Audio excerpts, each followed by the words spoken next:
the thing I wanted to say at the beginning. Yeah. When you brought up the Dilla stuff, go. is he is such an epic person in my life. Just totally changed my life when I remember I was a sophomore. I was up in Chadbourne at UMass in Central. This dude showed me. I actually thought Illa J was Dilla at first because I saw the Won't Do video. Yeah. And Illa J fills in because it's posthumous. Posthumous? Is that how you say that word? Posthumous? Postmortem? Or is that what you're talking about? It's like a posthumous release. Whatever. After Dilla was dead, the video came Postmortem, I think. Unless postmortem is like the report on like a dead person.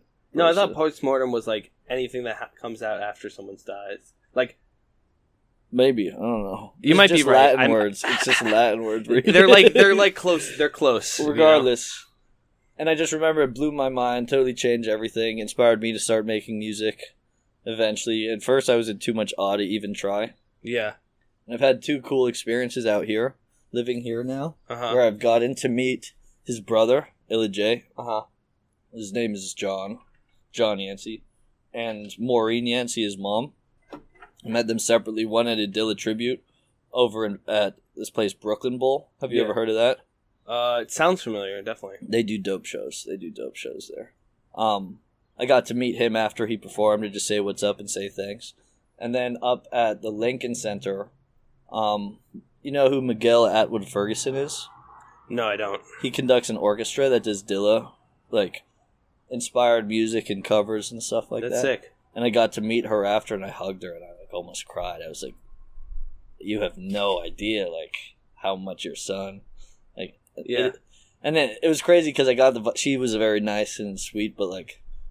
You were like too extra. She was like, this is a lot. No, not even really. I was low key. I was proud of how relative to what I wanted to say and how I wanted to express myself.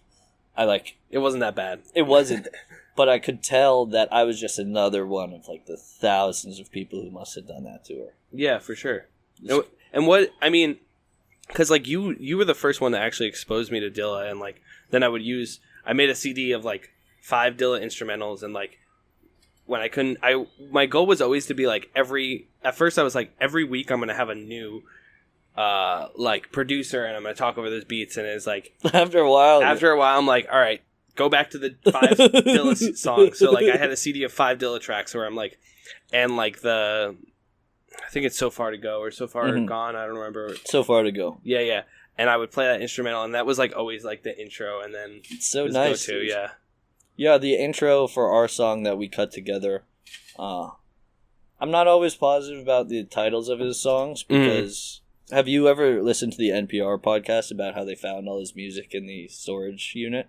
No, but you should all look up J Dilla Lost Scrolls NPR. It's a story of how they found his music after someone sold off the storage unit that he like. Essentially, what he did is, and I'm paraphrasing. The story's crazy. Yeah. They found like a bunch of his music hidden, like recorded in the middle of tapes. So they like listened back through tapes and find like Dilla like just recorded a beat because you could write over tapes back in the day. Yeah. So he had his music embedded in just random cassettes. So it was just a treasure hunt. Wow. Wait, where were we going with that? I was gonna ask you like, we were just talking about Dilla.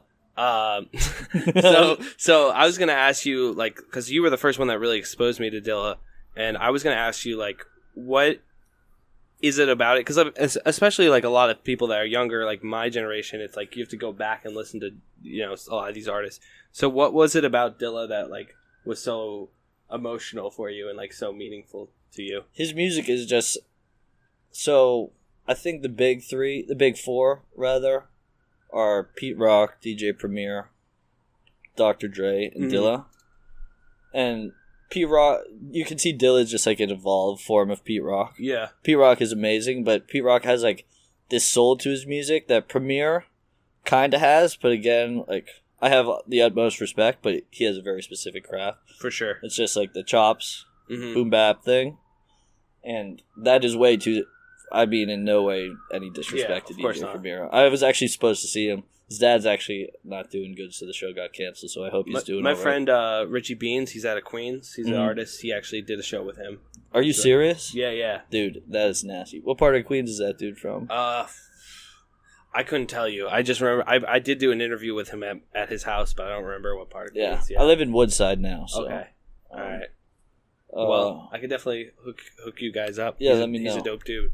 What were we talking about? Premiere and like the Dilla. And it's so easy to get. There's so many different tracks to go down when I talk about this shit. No, I feel you, and that's the thing about a podcast. It's like a lot of times the tangents are where the real gems come out because it's like not planned and you just have a moment. And it's a balance of letting it go to the tangent, but like bringing it back to like the conversation too.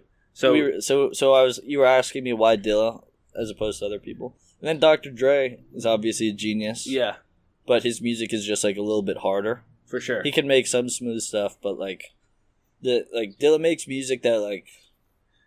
It's like it's good. I don't want to say it's background music because that's like kind of soundtrack music. Yeah, like lo-fi, like you know how like on YouTube they have like 24/7 lo-fi hip hop streams or homework edits of like Nujabee's tracks. Yeah, you throw on, and it's a lot of times it's like a cover of something, but it's like a lo-fi hip hop track, and it's like it's just so soothing. Like I said, not background music, but like in the background, a life enhancer. Yeah. It's an amplifier. Yeah, it's like a spice. Versus Dre is more of like he makes stuff that bangs, where it's just like exactly. And so Dilla has this like crazy vibe because he can make really heavy shit too. Yeah, but he can also make some of the smoothest. I guess smooth is the word I keep saying over and over, but it's more like he gives me more existential thoughts when I listen to his music. He gives me kind of like this is gonna sound weird, but sort of like death vibes. Like I think death like. A slow death, not like a slow painful death, but a slow death is probably a beautiful like thing. And I think like since I associate death with his music since he's dead, and then I hear his music and it gives me like afterlife vibes. Some of his songs are just like they're like heavenly. You know what I'm saying? Dude, it's crazy.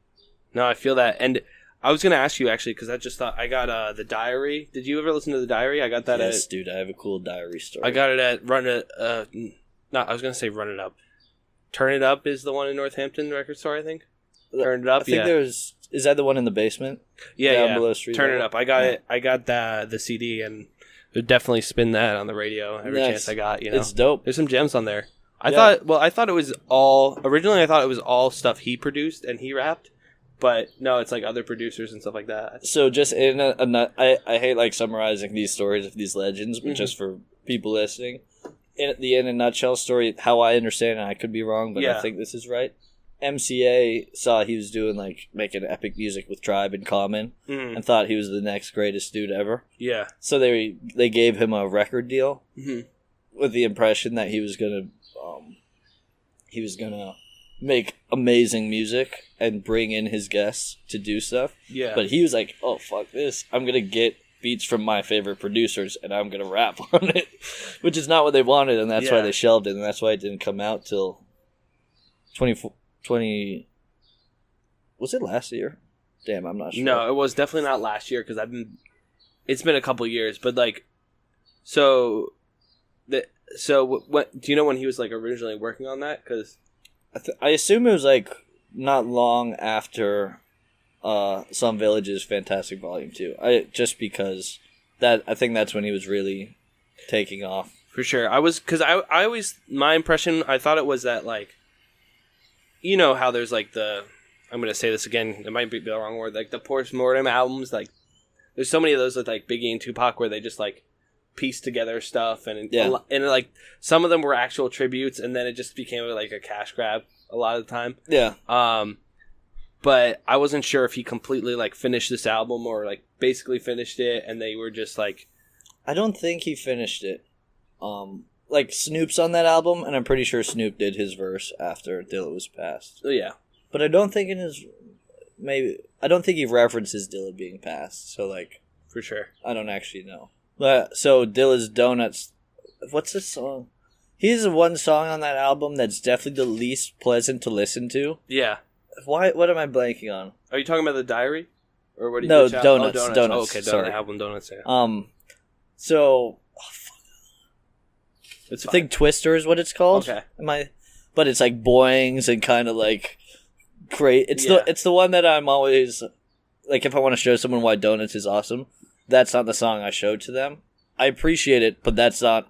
I showed them You don't start them off with the like weirdest track on it, or like the one that's like it's like you can still appreciate it, but you're like, if I play this for someone and say this album's amazing, and then I play this track, they're gonna be like, no, I'm not interested. Yeah. So I think it's Twister. I'm not sure. Maybe Gobstopper. I can't remember. I listened to it. I have the CD, so I usually listen to it. I have it on CD and vinyl. So I'm not like amazing with track names for sure. So I'm playing Donuts for my buddy Pappy. Yeah. Kevin Papagiris, and he was a year older than me at UMass. And he's like an old school dude. We used to just go to his place, listen to Beatles and Grateful Dead records, and just like no TV or anything, just sit there and just like chill in his little one-room cabin out behind someone's guest house out in Amherst. Yeah. And he was not a huge hip-hop dude. And then we're listening to Donuts, and like he's like trying to appreciate it. Yeah, for sure. But he just doesn't have the ear for it. Then that song, Twister, I'm just going to call it, comes on, and he's like, holy shit, man, this samples a spaghetti western that I saw when I was a kid. And his mind was so blown how it was chopped up. Like, he recognized it, and like it made, like, that song made the connection for him. Yeah. Of like why hip-hop is this crazy, beautiful, complex thing. Well, I watched a very interesting TED Talk by Mark Ronson. He did the Uptown Funk song, you know, and he talking about how like people think sampling degrades the art, but you know, because it's like, or it's like it cheapens it because you know you're just taking something, chopping it up. It's like, what's the talent in that? But it's like you can bring back nostalgia from like a good sample can be chopped up very creatively, and it can be used to like not only create nostalgia, but also bring people back to music that they would never listen to. Like if I hear a sample from a song, I'm like, I might go back and listen to the original song and like get into a whole different genre of music that I would have never even thought about. And like when hip hop producers are pulling and sampling these things, I remember when I was listening. No, it wasn't your show. Age of Exploration. I don't know if he was doing his show at the time. Pete McQuillan, I think his last name is. He would play the original like samples, and like a lot of old jazz and funk and all that. And I listened to his show and I'd be like, wait, I recognize this, but I recognize the hip hop version of the song. You know, like that's so like when I listen to music with my uncles. Original, and it's like always a crazy feeling to be like, oh, this is the original song. You know, and like, and comparing the two. You know, and even audio quality. There's Dilla has this. Do you know the song "Love Jones" off the Shining album? I think the Shining was the first album after he died. I'm not gonna pretend like I know. I'm like, it's fine, dude. He has so much shit. So he had. Is it Love Jones I'm thinking of? Or maybe it was just something I got off one of the beat tapes. Mm-hmm. Like, I torrented all this music. I've torrented two things in my life. Yeah. Dilla and Outkast discography. And so, like, I apologize for stealing that shit, but, like, I needed it. it. I mean, when you don't have money and shit, like, you know? And also, you can't go get those random beat tapes. And I buy the vinyls now. And the only reason people aren't torrenting now is because of Spotify and stuff like that. They don't need to torrent. Yeah. Shit. Oh, yeah, so I was at dinner with my girlfriend and we're in this restaurant. Mm-hmm. They're playing good music. They're kind of playing this soul, like long soul jazz type stuff. And I'm sitting there and I'm like, I know this song somehow. I know this song. And I couldn't figure it out. And the song goes on for 4 or 5 minutes. Yeah. And then at the end, it breaks down into the part I recognize, the sample I recognize. For sure. But the part that caught my ear sounded nothing like, it was just a totally different part of the song. But it was like the quality and like the mastering of the song from back in the day, that just like the quality of that song cued me off for what the sample was. For sure.